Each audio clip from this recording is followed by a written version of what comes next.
another tool, another medium to introduce the comics. I think the basic storyline has always been the good guys versus the bad guys. Whatever format is going to be presented, I think comics will still be there as the the main source of what it is. Whatever the story is going to be there all the time. We still talk about the stories of Hercules, and that goes back to people just speaking the stories out. Then eventually things were drawn out. So I believe the artists will still be there to draw the books. It may be in a different format. I think they will still print comic books. They still print record. They still produce records. CDs have replaced them for the most part, and then the MP3s are replacing those. But you can still go out and get a record. I think people still want the physical contact of it.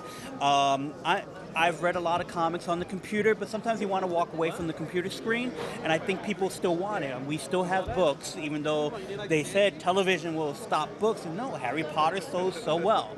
I think it's the same type of thing. As long as the content is still good, people are going to want it, no matter what format that is in. So I think the new generation who's reading it online is just using another tool to get the information. Hi, my name is Michelle Witchipu. I self-published my own comic book titles under Witch's Brew Press. The first one over there is Psycho Bunny, and it's about an alcoholic rabbit with anger issues. He comes from a dysfunctional family and no friends. I like dealing with characters people can more relate to.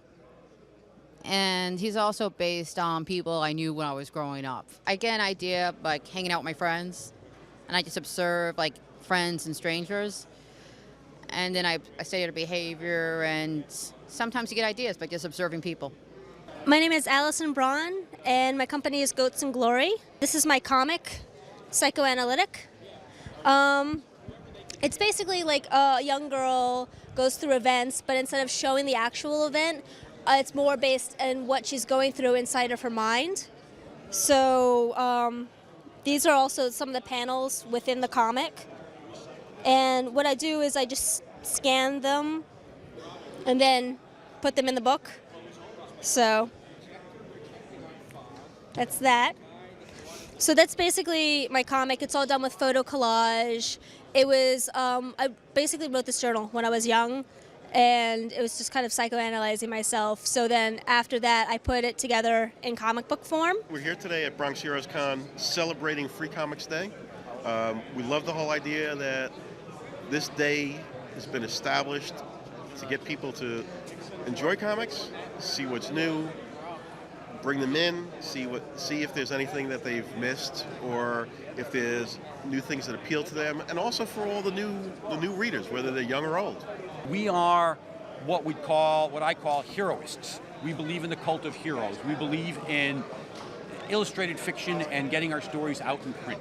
Well, this is a character that shows up in one of the stories in Psychosis. It's a story that I wrote called Ghost Rider, and he's not actually a hero so much as just a character in the story. He's an anti-hero. He's a non-hero or an anti-hero.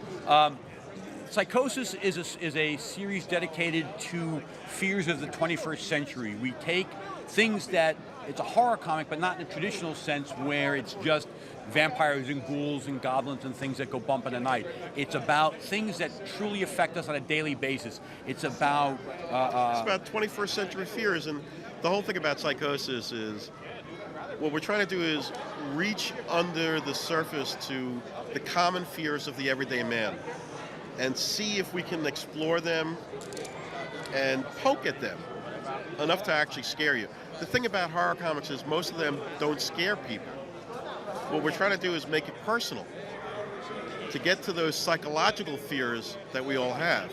And then we'll layer on the classic elements of horror, werewolves and vampires and demons, rah-rah. And we don't think that we're not anti. We still like Freddy Krueger, we still like Michael Myers, we still like Jason, but those things, they make you jump. They're there to scare you, and now you kind of jump at it. What we want to do is we want to kind of have you read the story, and then 4 hours, 5 hours later, when you're ready to go to sleep, have you go, ooh. Okay, this is my first time at the Bronx Heroes Comic Con. I think it was a really good turnout. There's a lot of people here, a lot of new fans, a lot of faces that I recognize in the industry.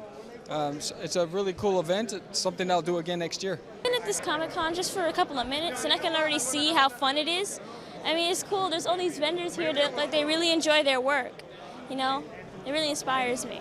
How you guys doing? Acevedo Marzan, also a Boricua from the Bronx. I missed last year's Bronx Heroes Con, so I'm very excited about being here this year. I think it's very good. It gives a voice to people that don't have access to the mainstream, and a lot of originality here. And like I said, just voices that are outside the mainstream that don't normally get the coverage. And it's a very different attitude here because people aren't really looking to promote themselves as the next big star, so to speak. They're here to promote their books and their stories. So it's a very positive environment and something I look forward to continuing in the years to come.